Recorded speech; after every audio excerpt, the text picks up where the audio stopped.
저는 오늘 우리가 함께 교독했던 이 사도행전 9장 1절로 9절의 말씀을 가지고 하나님을 만난 사람이라고 하는 그러한 제목으로 말씀을 나누고자 할 때에 오늘 저와 여러분이 예수 그리스도를 만나고 성령님을 체험하는 놀라운 역사가 오늘 이전에 있기를 먼저 주의 이름으로 축원합니다. 한 2, 3년 전에 우리 한국 사회에, 한국 사람들 사이에 회자가 되었던, 그래서 많은 사람들에게 반향을 일으켰던 유행어가 하나 있었습니다. 영화 곡성이라고 하는 그 영화가 있었는데, 이 영화는 공포 영화입니다. 호러 무비였는데 그 영화 속에 나타난 그 대화가 바로 많은 사람들에게 회자가 되고 또 반향을 일으켜서 한때 사회에서 이 말이 유행한 적이 있었는데, 우리 한번 같이 먼저 보시기를 원합니다.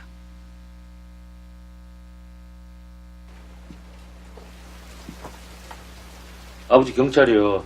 거짓말하면 다 알아. 네 그 사람 만난 적 있지?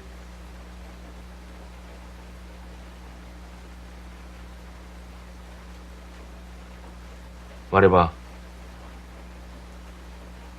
무엇을? 싹 다. 어디서 만났고 무엇을 했는가?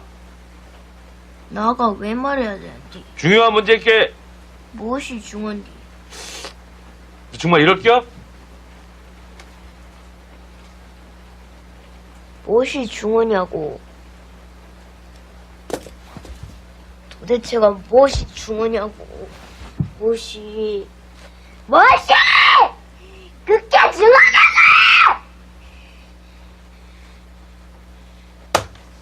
무엇이 중요한지도 모르면서 유작 괜히 지랄이 지랄.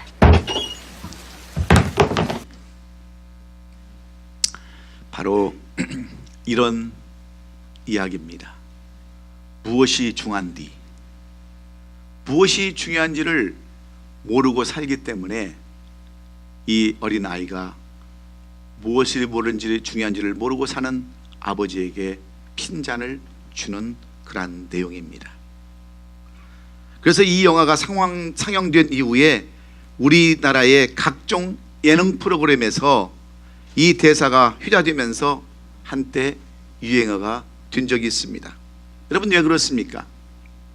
많은 사람들이 정말 중요한 것을 놓치고 그다지 중요하지 않은 것에 목숨을 걸고 살아가고 있기 때문입니다.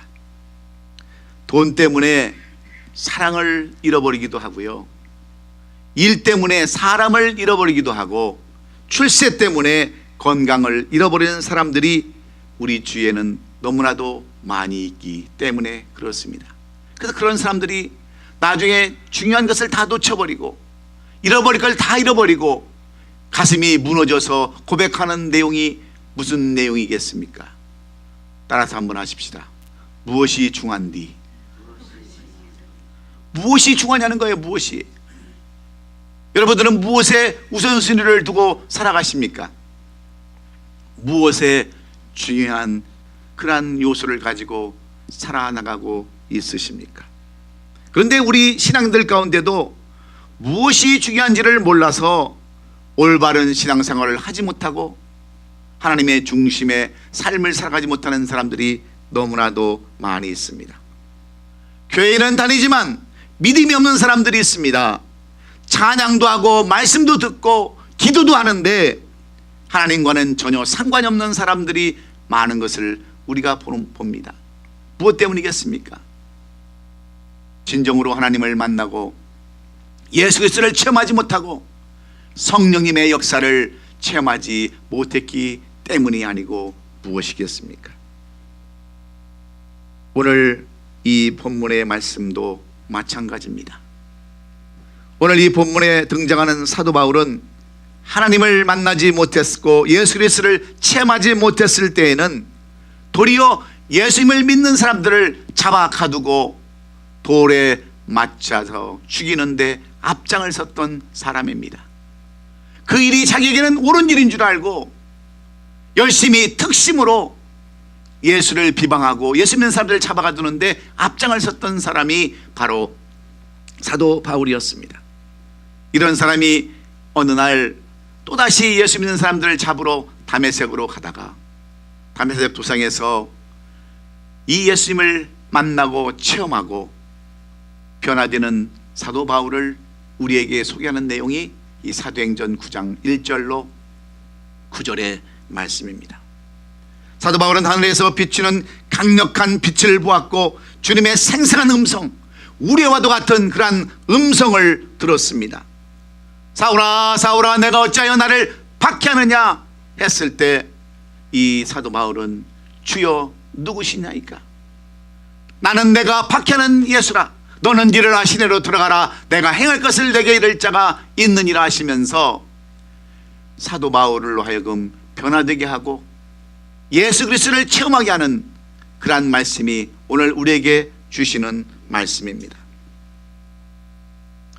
그는 이 예수님의 음성을 듣고 빛으로 임하신 그 예수님을 만나고 얼마나 큰 충격을 받았는지 모릅니다.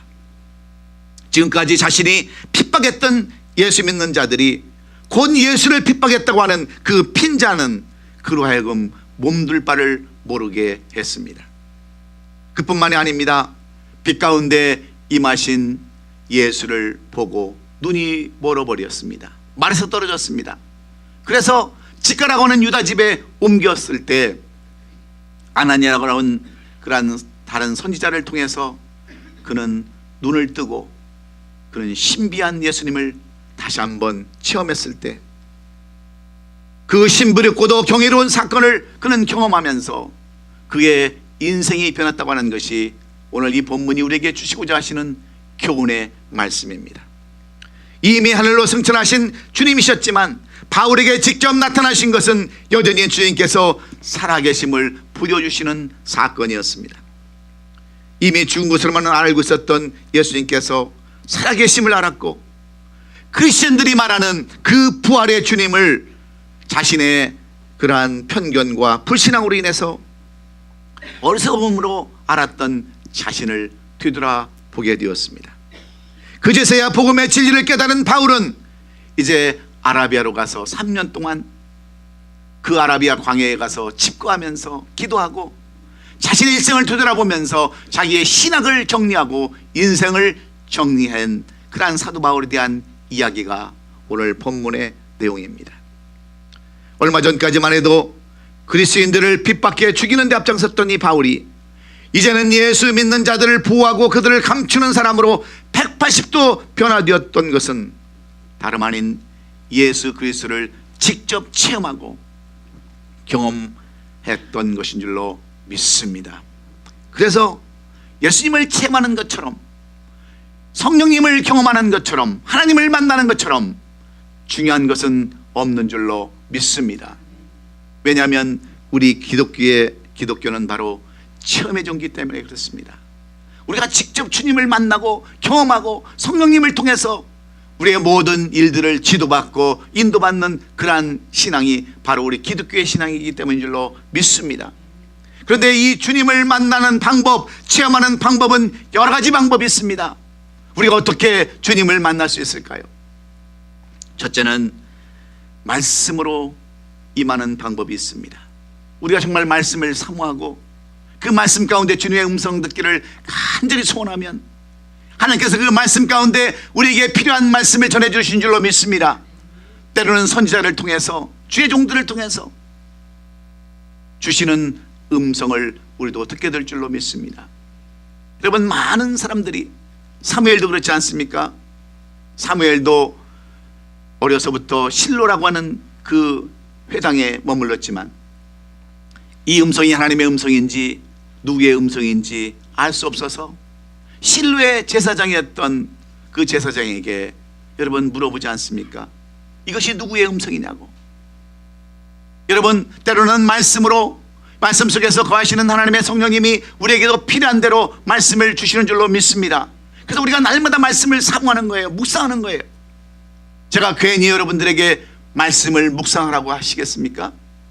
여러분들 그 말씀 붙잡고 살려고 하겠습니까? 내가 하나님 앞에 간절한 마음으로 말씀 속에 역사하시는 그 하나님을 바라볼 때 그 말씀 속에서 역사하시는 분이 우리 하나님이신 줄로 믿습니다. 두 번째는 기도 가운데도 역사하시는 하나님이세요.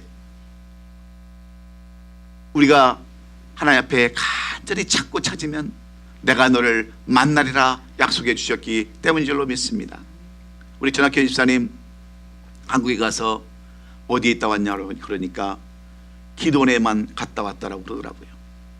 저는 하나님이 주시는 많은 음성을 우리 집사님이 듣고 오신 줄로 믿습니다. 기도하면 반드시 하나님께서 그 기도 가운데 우리에게 필요한 말씀을 주시기 때문입니다. 그리고 찬양 가운데도 하나님께서는 역사하십니다.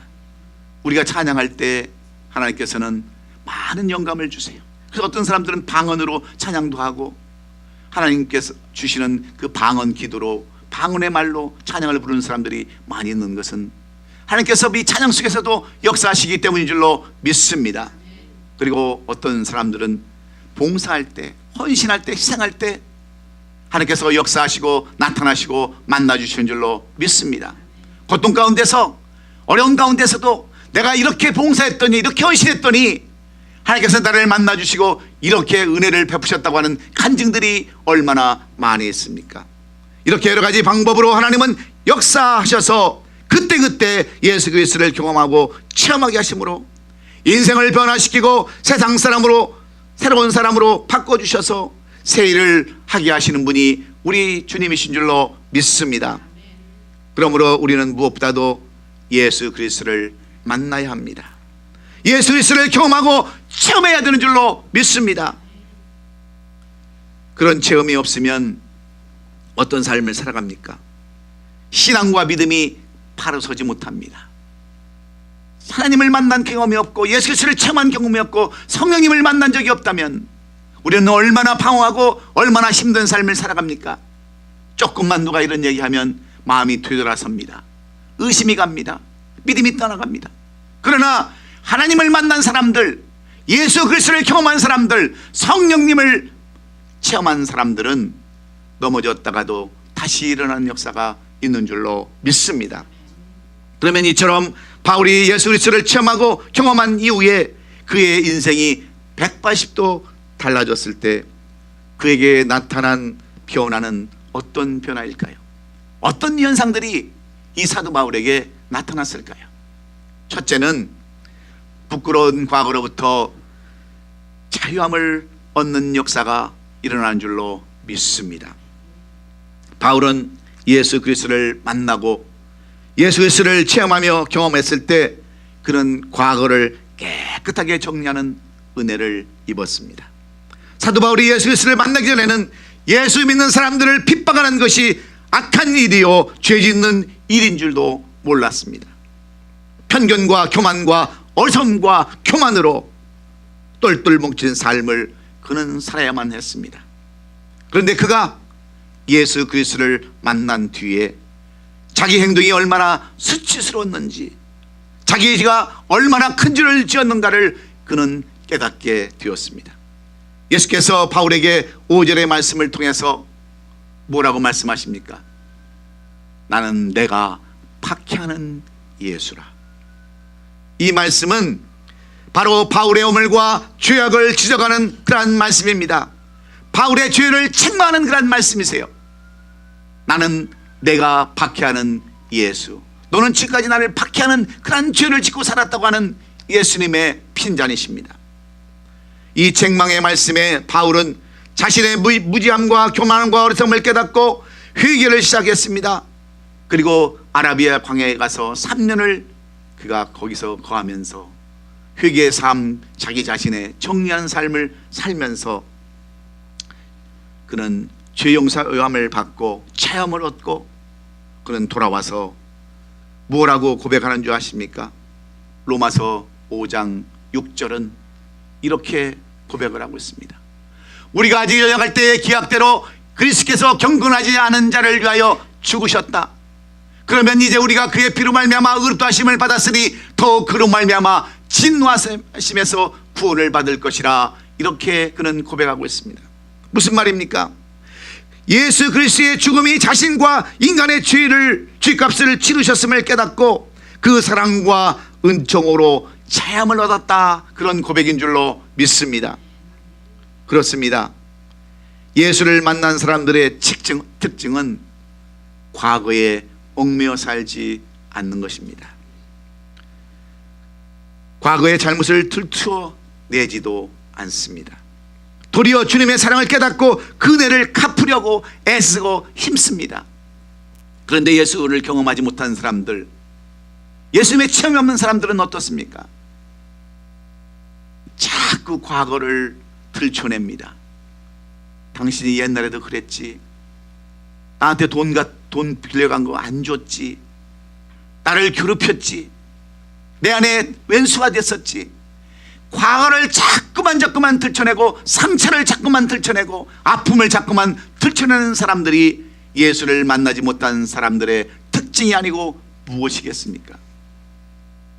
예수 만난 사람들의 특징은 과거를 잃어버리고 용서하는 자들의 특징인 줄로 믿습니다. 그래서 늘 감사하면서 자신을 되돌아보고 회개하는 삶을 살아가는 거예요. 오늘 우리가 함께 불렀던 찬송가 311장 내 너를 위하여는 바로 부끄러운 과거를 예수 그리스도를 체험한 뒤 고백하며 찬송한 찬송시입니다.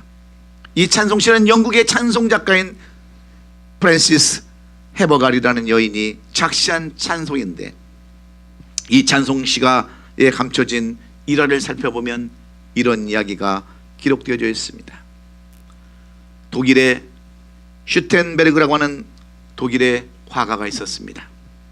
이 화가는 당시에 성화를 그리지 아니하면 당시에는 명성을, 화가로서의 명성을 얻지 못하던 그러한 때였습니다.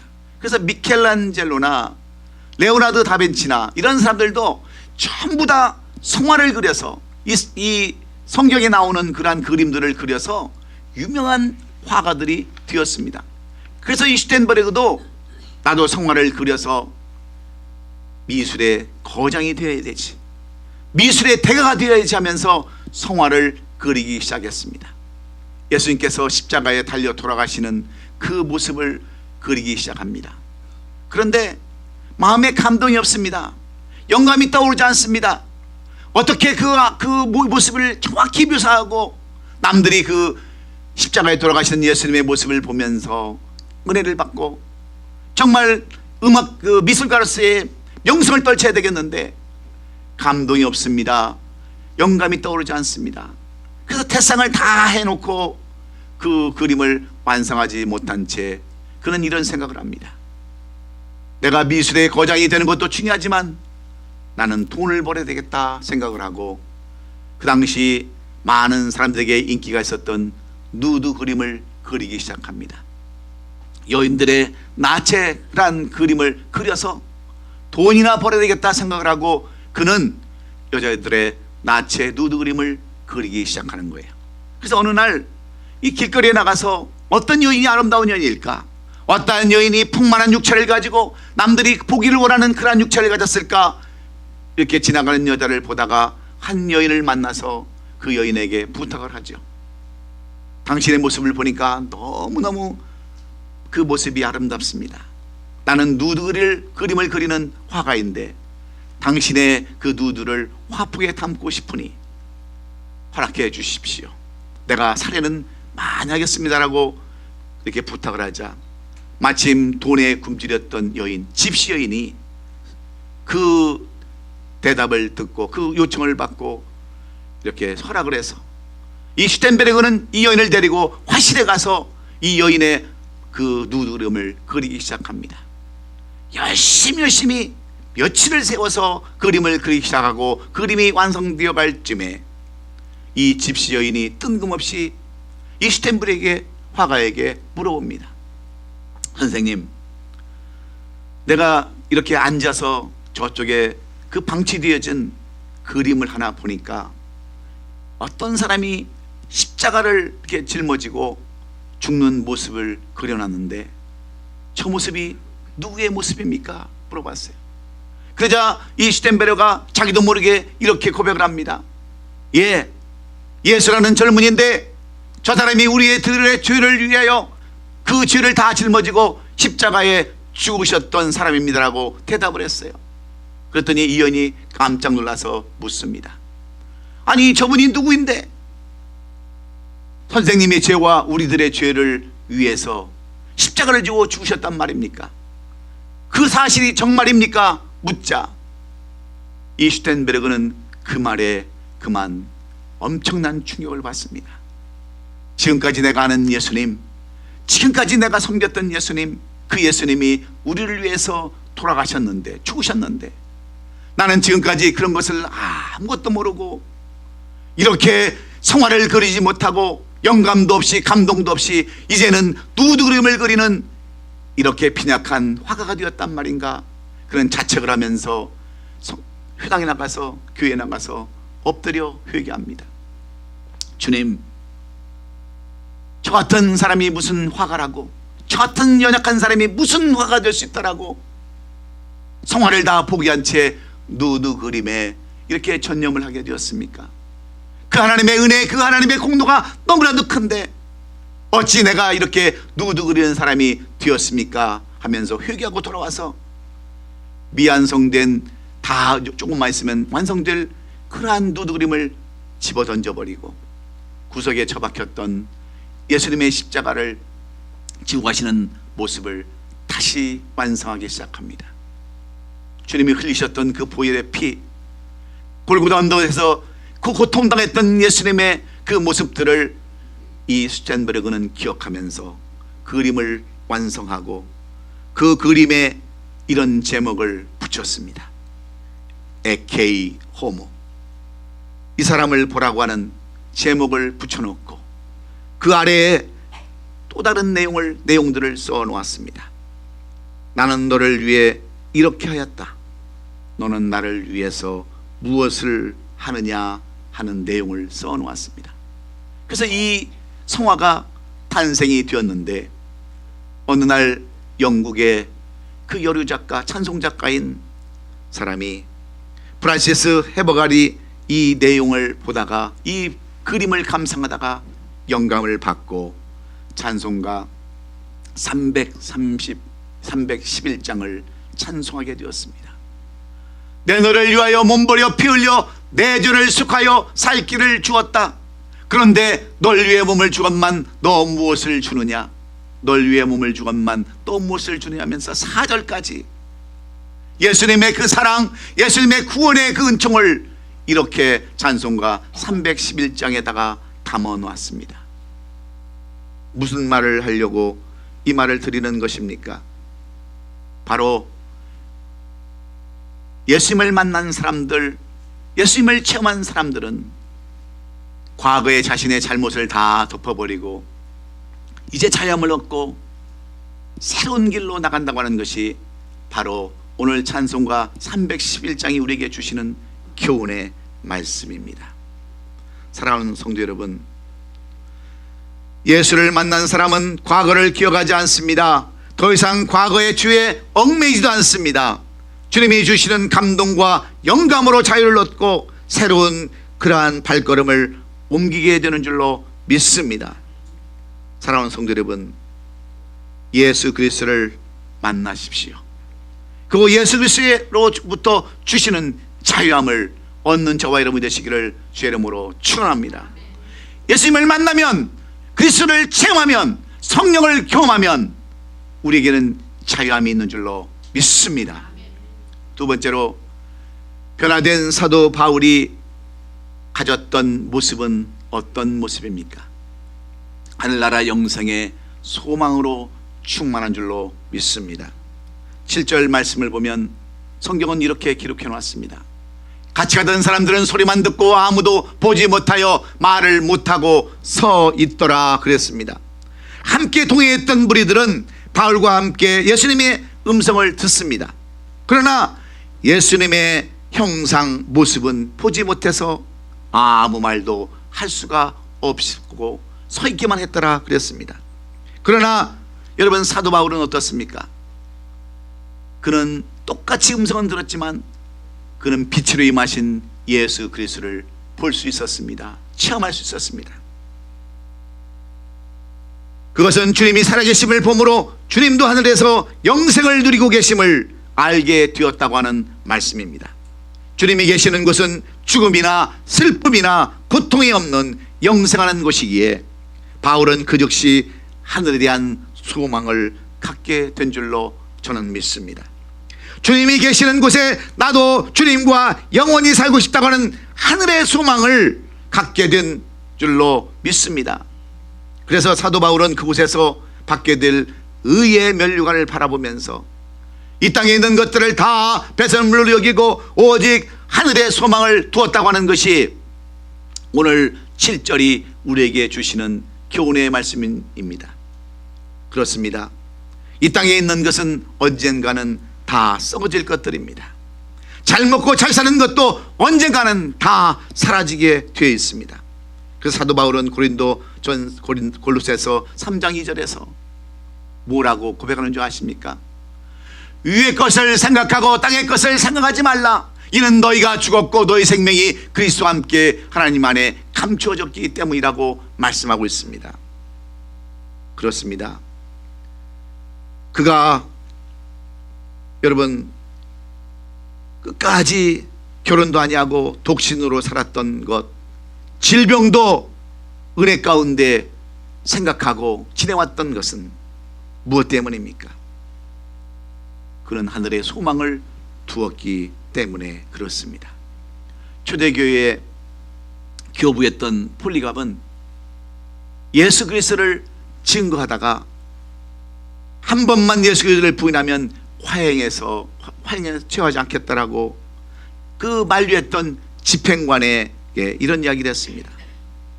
주님은 나에게 한 번도 배반하지 않았는데 내가 어떻게 주님을 배반할 수 있단 말인가?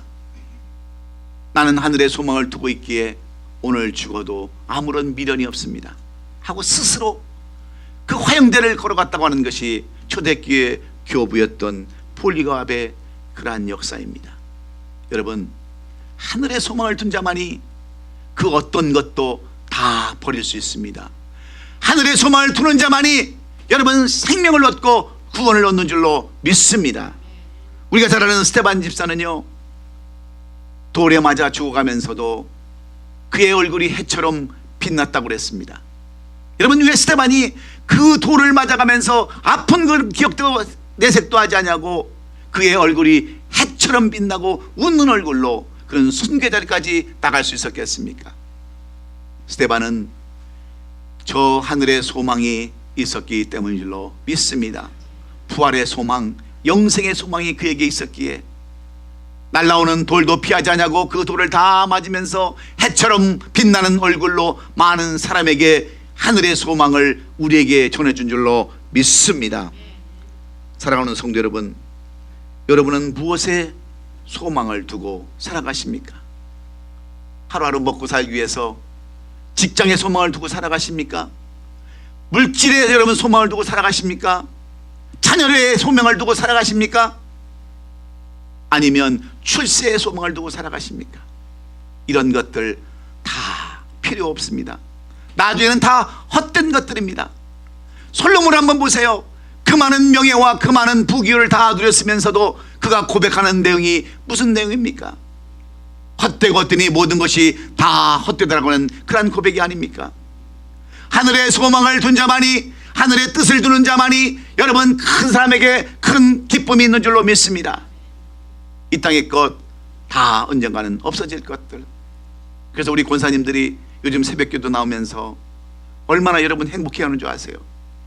우리 권사님들은 이렇게 고백합니다. 나는 요즘처럼 그렇게 행복한 적이 없습니다. 그렇게 감사한 적이 없습니다.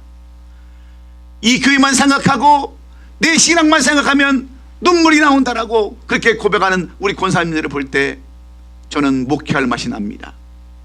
비록 교회가 크진 않지만, 성도가 많지는 않지만 한 사람이라도 하늘의 소망을 두고 사는 것, 이것처럼 중요한 것이 없기 때문인 줄로 믿습니다. 여러분, 다른 것에 소망을 두지 마세요. 다른 것에 소망을 두어봤자 다 쓸데없는 것들입니다. 오직 우리를 구원하시려고 십자가에 달리셔서 우리를 인도하시고자 하시는 그 하늘에 소망을 두시고, 아무리 힘들어도 어려워도 여러분 하늘에 소망을 두고 살아가는 사도 바울처럼 저와 여러분이 그런 삶 살기를 주의 이름으로 축원합니다. 마지막으로 변화된 사도 바울, 예수님을 만난 사도 바울의 그 모습은 어떤 모습이었을까요? 주님을 위해 충성하는 사람의 그러한 모습인 줄로 믿습니다. 오늘 본문 15절에 보면 우리가 읽지는 않았지만 주께서 이르시되 가라, 이 사람은 내 이름을 이방인과 임금들과 이스라엘 자손들에게 전하기 위하여 택한 나의 그릇이라고 이 사도 바울에 대해서 말씀합니다. 바울은 부활의 주님이 나타나셔서 다메섹으로 가서 사람을 만나려 했을 때 아나니아라는 사람을 만났고 눈을 뜬 후에 그의 사명이 무엇인지를 깨달았습니다. 결국은 이방인들을 위한 전도자의 삶을 살라고 하는 주님의 말씀을 그는 들은 것입니다. 그는 이 내용을 로마서에서 3번, 갈라디아에서 1번 자기의 사명에 대해서 고백하고 있습니다. 주님이 나를 충성히 여겨 내게 직분을 주셨다라고 그렇게 고백합니다. 그래서 이 변화된 그 사도 바울의 삶은 마지막까지 충성하는 삶이었어요. 희생하고 봉사하고 헌신하는 그러한 삶을 사도 바울은 살게 되었습니다. 그러면서 로마서 14장 8절에서 이렇게 고백하지 않습니까? 우리가 살아도 주를 위하여 살고 죽어도 주를 위하여 죽나니 그러므로 사나 죽으나 우리가 주의 것이로다. 할렐루야. 이렇게 고백하는 줄로 믿습니다. 뿐만 아니라 고린도전서 10장 31절에 가면 너희가 먹든지 마시든지 무엇을 하든지 다 하나님의 영광을 위하여 하라, 이렇게 당부합니다. 왜 그렇습니까? 사도 바울이 변화되었기 때문에 그래요. 하나님을 만나고 예수 그리스도를 경험하고 체험하며 성령님을 경험했을 때 그의 고백은 나는 이제 하나님으로부터 사명을 받아서 충성한 사람이 되었다고 하는 그의 고백을 우리는 볼 수 있습니다. 그러므로 오늘 우리는 결단해야 합니다. 우리도 변화받기 위해서, 주님을 만나기 위해서, 성령님을 체험하기 위해서 결단해야 되는데, 여러분 어떤 결단이 우리에게도 필요합니까? 하나님, 나도 하나님 만나게 해주세요. 나도 하나님을 체험하게 해주세요. 성령님의 역사를 경험하게 해달라고 간구하고 기도하고 여러분의 소원을 그곳에 두면 하나님은 반드시 여러분을 찾아오셔서 너희가 구한 것은 받은 줄로 알라 하신 말씀대로, 너희가 전심으로 나를 찾고 찾으면 만나라 하신 말씀대로 여러분을 만나주시고 여러분에게 그런 역사를 보여주실 줄로 믿습니다. 제가 며칠 전에 이 말씀을 묵상하면서 인터넷을 잠시 살펴봤습니다. 어떤 한국의 한 여인이 이 미국에 그 이민을 오려고, 이 직장으로 오려고 이렇게 내놓은 어떤 상담의 글이었어요. 이 여인은 아이가 둘이 있습니다. 남편이 이제 미국으로 직장이 발령이 돼서 미국을 와야 되는데 이 여인에게는 두 가지의 갈등이 있었어요. 하나는 이 두 아이가 그 한국에서 미세먼지로 인해서 그 몸에 그 간지러움 증상이 있습니다. 아토피 증상이 있고 또 그 몸이 간지러운 그러한 증상이 있는데 여기서 살아야 되는 건지 아니면 미국에 가면 남편의 봉급을 받아서 집세를 내고 차 등록을 하고 또 뭐 하면 겨우 500불이 남는다는 거예요. 그래서 아토피가 없는 미국으로 가서 살아야 되는지 아니면 가난한 그 아토피가 없는 그런 그 한국에 그 미국에 살아야 되는지 아니면 거지같이 힘든 삶을 사는 미국에 살아야 되는지 이걸 놓고 걱정을 하는 거예요. 한국에 있으면 그래도 역력한 삶을 살 수 있는데 미국 가서 고생을 하는 삶을 살아야 되는지 아니면 정말 그런 그 아토피 때문에 피해야 되는지 이것을 물어보는 그러한 내용들을 글에 올려놨더라고요. 그래서 보니까 어떤 상담자가 이런 얘기를 하는 겁니다. 왜 미국이 가난한 나라입니까? 미국처럼 부자 나라가 어디에 있습니까? 자식을 위한다면, 교육을 위해서라면, 그리고 아들의 아토피 건강을 위한다면 저는 미국으로 가기를 권합니다.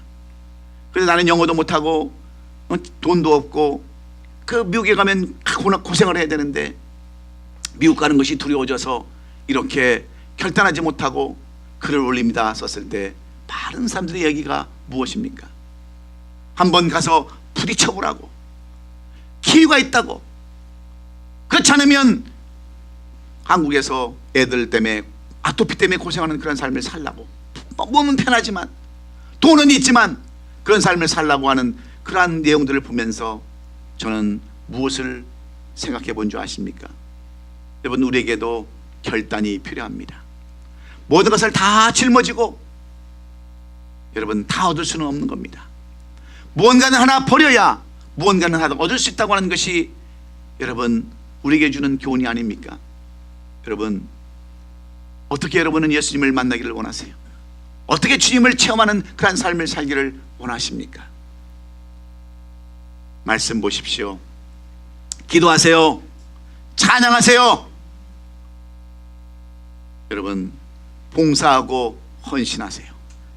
그 속에 역사하시는 하나님이 여러분도 만나시고 체험하게 하시며 변화 역사를 주실 줄로 믿습니다. 이제 2월달이 얼마 남지 않았습니다. 벌써 2주가 지났습니다. 이제 남은 2주간을 우리도 예수 그리스도를 만나는 기간으로, 예수 그리스도를 체험하는 기간으로, 성령님을 만나는 체험하는 그러한 기간으로 삼으셔서 우리도 사도 바울처럼 부끄러운 과거를 다 버려버리고 자유함을 누리시며 하늘나라의 영생의 소망을 갖고 주님을 위해서 충성하는 우리 오시 아름다운 교회 성도들이 다 될 수 있기를 예수님의 이름으로 축원합니다. 축원합니다. 기도하겠습니다.